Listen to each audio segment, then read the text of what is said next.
3.5 million pages. I just want you to sit with that number for a second. If you printed that out, stacked it up, you're looking at a tower of paper. I mean, it's taller than the Eiffel Tower. That's the sheer scale of the data dump the Department of Justice just dropped on us. It's a literal mountain of information, and we have to be really clear about why we have it. It's because of the Epstein Files Transparency Act, which President Trump finally signed late last year. It took a long, long time to pry this lid open, but now that it's off, well, the smell is just overwhelming. And that's exactly where we're starting today. Welcome back to The Deep Dive. Look, I know what the tabloids are doing. They're hunting for gossip, for the salacious stuff. We're doing something different. We're looking at the machinery. How the so-called smartest people in the room, these titans of Silicon Valley, the guys at the world's biggest banks, how they all just open the door for a convicted predator. That is the key word right there, convicted. We have to set the timeline because it changes the whole moral math of this story. If this was, say, 2005, you could argue ignorance. You could say, oh, he was just this charming, mysterious money guy. But the vast majority of these documents, and certainly the most damning stuff, it all took place after 2008, after he was a registered sex offender. So nobody gets to play the I didn't know card. No, ignorance wasn't an excuse. It was a choice, a deliberate one, to look the other way because the money, the connections, they were just too good. This is a case study in institutional rot. Okay, so here's our mission. We're going to dismantle this machine, piece by piece. First, the Silicon Valley Inner Circle, this group called the Edge Foundation. Then we'll tear apart the banking failures. JP Morgan, Deutsche Bank, Bank of America. And folks, the level of incompetence is actually terrifying. And finally, we'll get into the whole spy angle, how Epstein was trying to play back-channel diplomat with Russia and Israel. And just a quick ground rule for us. We are sticking strictly to what's in the released documents. We are going to name the names, Bill Gates, Elon Musk, Jess Staley, Steve Bannon, but we will be very, very precise about what the documents say versus what is just, speculation. Let's dive right into the Broligarchy, Silicon Valley. I mean, these are the guys telling us how to live, how to think, claiming they're building a utopia. But their inner circle, it seems, had a very dark center. The name that keeps popping up is the Edge Foundation. What was that? The Edge Foundation was essentially the ultimate VIP club for the intellectual elite. It was run by a literary agent, a guy named John Brockman, and the whole idea was to bring together what he called the third culture. So not just writers, but scientists, tech founders, billionaire philosophers. If you got an invite to an Edge dinner, that was a badge of honor. It meant you were one of the big brains. And Epstein wasn't just a donor, he was in the mix. He was a central node. Brockman was the hub that plugged Epstein directly into this whole network. And there's one specific email chain that, it just destroys the whole we didn't know defense. It's from December 2011. Okay, so 3 years after his conviction, he's a registered sex offender. Right. And on this confidential email chain, they're talking about the Edge annual question. And openly copied on this email right there with Epstein is basically the leadership of the modern world. Yeah. They're talking Bill Gates, Elon Musk, Jeff Bezos, the Google founders, Sergey Brin, and Larry Page. Wait. That is the Mount Rushmore of big tech. They were all on an email thread with him. They were, and the fact that he was just CC'd on there, it isn't some, administrative detail. It tells you his presence wasn't some dirty secret they were hiding. It was normalized. He was just one of the guys. And it wasn't just emails. They were breaking bread together. The files mentioned a dinner in Long Beach, also in 2011. The billionaires' dinner. It was during the TED conference. You have Jeff Bezos, Elon Musk, Sergey Brin, and Jeffrey Epstein, all sitting there having dinner, talking about the future of humanity. It's just wild to even picture that. You've got the guys inventing Amazon, Tesla, Google, sitting across from a known predator. Why? What was in it for them? Validation, I think. You have to understand, Epstein was a master at mirroring people. He sold himself as a science philanthropist. He spoke their language. There's another email, this one from August 2015, where Epstein writes to a contact about a wild dinner he just had. He lists the guests: Mark Zuckerberg, Elon Musk, Peter Thiel, and Reid Hoffman. The founders of Facebook, PayPal, LinkedIn, and Tesla. Again, he calls it wild. We don't know what wild means exactly, but we do know what followed. Money. Take Peter Thiel. The documents show an investment firm he co-founded took $40 million from Epstein. And in their correspondence, Epstein calls Thiel a great friend. $40 million buys a lot of friendship. But I want to turn to Bill Gates for a second, because for so long he had this totally sanitized, almost saintly image. Yeah, the Gates connection is so important because it highlights what you could call reputation laundering. They met in 2011. Now, Gates has come out and called this a huge mistake, says he regrets it. But the records show they met to talk about global health and philanthropy. See, Epstein realized if he funded enough science at MIT, at Harvard, with Gates, it would wash his reputation clean. He was basically buying indulgences from the Church of Science. Incredible. He used their prestige as a shield.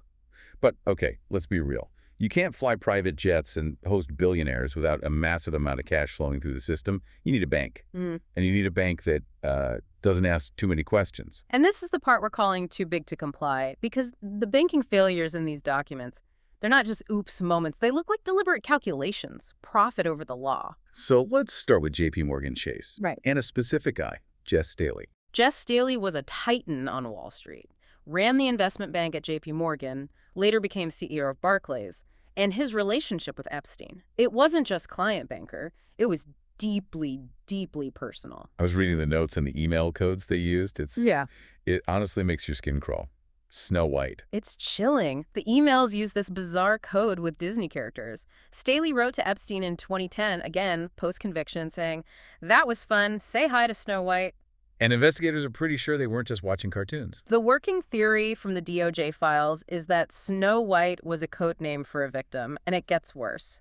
The files mention allegations that Staley himself sexually assaulted a victim during a massage. Now, we have to be clear, Staley has denied this. But the fallout was real. He was banned from banking in the UK. And JP Morgan paid a price. A massive price. $290 million to victims, another $75 million to the U.S. Virgin Islands. You don't write a check for almost $400 million if you think you did everything right. So eventually JP Morgan drops him. And he takes his business to Deutsche Bank.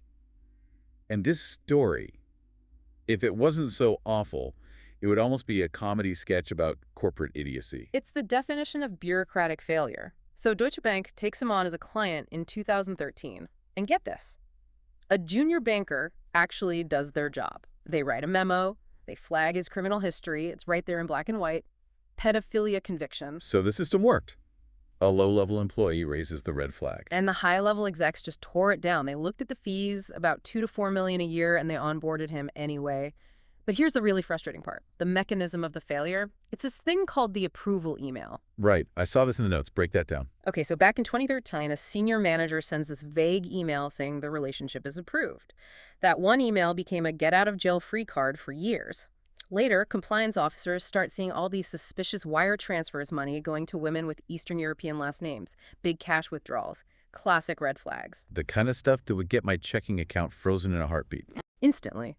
But when the compliance officers at Deutsche Bank flagged it, the relationship managers just waved that old 2013 email and said, it's already been approved.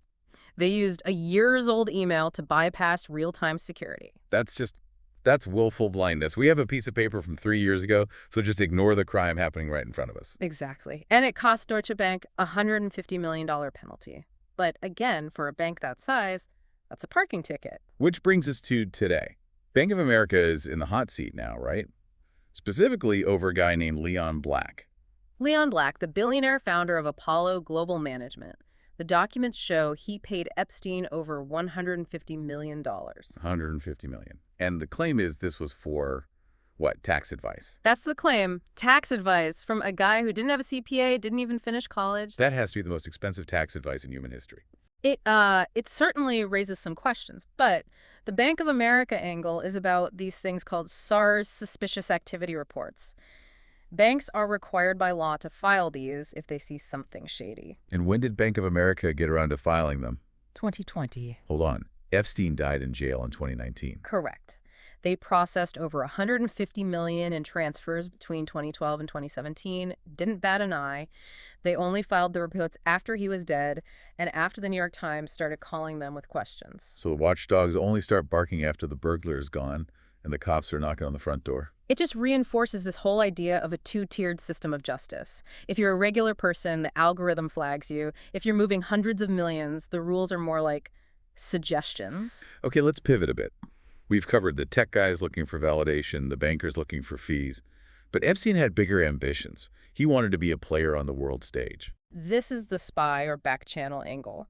The files really do show Epstein actively trying to position himself as a geopolitical broker. No. He wasn't just a socialite, he was trading on information. And he was aiming for the very top. I mean, the files show he was trying to get a meeting with Vladimir Putin. He was. The documents show Epstein was actively trying to get an audience with Putin, ostensibly to talk about foreign investment. He even tried to use the former prime minister of Norway to make the intro. Why would Putin or anyone in his orbit want to talk to a disgraced American financier? What did Epstein possibly have that they wanted? Insight, maybe dirt. You have to remember the timing. This is around the 2016 transition. Epstein was telling Russian diplomats that he could give them insight into Donald Trump. He was advising them on things like Trump must be seen to get something. He was selling his proximity to American power. He was marketing himself as a bridge to the White House. Exactly, a freelance intelligence asset. Whether he was actually effective is another question, but the intent was clearly there. He wanted to be a broker between superpowers. And speaking of political operators, Steve Bannon's name shows up. And the texts are just bizarre. Bizarre is a good word for it. There are thousands of texts from 2018 and 2019 between Epstein and Steve Bannon, and they're discussing things like how to shape far-right networks in Europe. Bannon was sort of using Epstein as a sounding board. But Bannon also had this genius idea for how Epstein could fix his reputation, right? This part, in a dark way, actually made me laugh. It is incredibly cynical. Bannon apparently suggested that Epstein should open a center for human trafficking. A center for human trafficking. He sent her to combat human trafficking. The logic, I guess, was if you fund the fight against the very crime you're accused of, it just muddies the water. You can whitewash your own reputation. How can I be a trafficker? I fund the center that stops trafficking. That is some 4D chess being played in the sewer. It's just manipulative on a level that's hard to process. It shows you how these political operatives think. It's all about PR. It's all about the narrative. And this geopolitical web also stretched to Israel, right? It did. He was advising the former Prime Minister Ehud Barak. He told Barak he should work with Peter Thiel's company, Palantir, and he tried to leverage Barak to get an intro to Putin as well. He was trying to be the hub, connecting Israel, Russia, and the U.S. tech world. All right, let's get to the part everyone's been waiting for, the political fallout, the big names. We have the files. We have the presidents. And this is where we have to be so rigorous with the facts.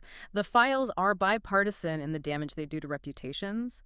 But in terms of the law, the DOJ put out a statement on February 1st of this year that gives us the official line. Let's start with Donald Trump. He's the one who signed the Transparency Act, but his name is all over these files. His name appears thousands of times. But when you look closely, the vast majority of those are just news clippings. Basically Google alerts that Epstein had set up for himself and his network. He was just tracking Trump in the news. Okay, but beyond news clippings, is there any kind of smoking gun? The DOJ was explicit. They stated that in this specific batch of documents, they found no credible information to merit further investigation regarding sexual misconduct by Trump. That's a really key distinction. The headlines might just say Trump named, but the DOJ is saying there's no actionable evidence of a crime in these particular files. Exactly. The files show Epstein analyzing Trump, talking about him to Russians, but not the same kind of direct implication that we see with some of the others. Like Bill Clinton. The Clinton connection is different. It seems to flow heavily through Ghislaine Maxwell. The files show just massive amounts of coordination between Maxwell and Clinton's staff in the early 2000s.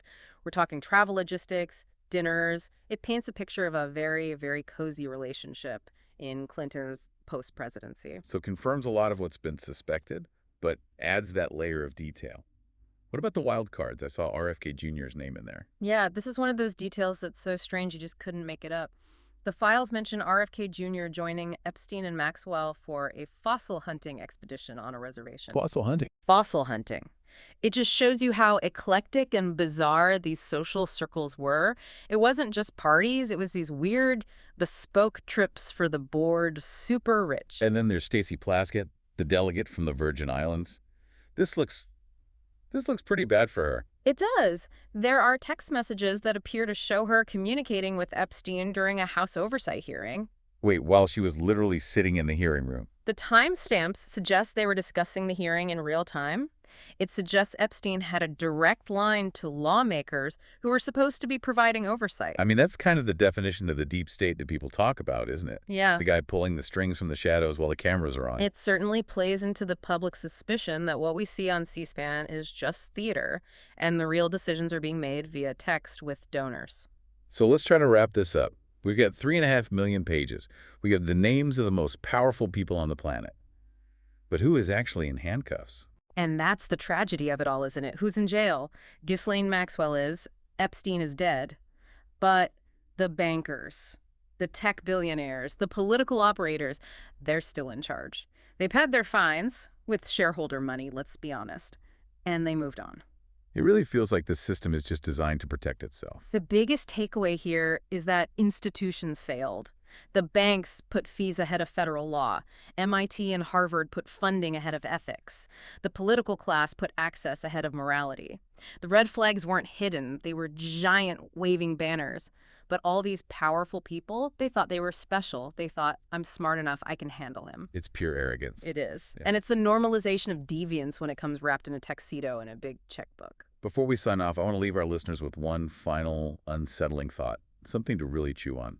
We've talked about the banks, the spies, the politicians. But there's this weird thread running through the files we only barely touched on. The sign. Right. We said he was obsessed with science philanthropy. But the files hint at something much, much darker. He was obsessed with genetic engineering and eugenics. That's right. If you look at where his money was really going, to specific scientists at Harvard, at MIT, he wasn't just funding physics. He was funding research into the improvement of the human race. He was hosting conferences on transhumanism. So if you have a man with his bottomless resources, his complete lack of a moral compass, and his access to the world's top geneticists, what kind of experiments was he actually funding in the shadows?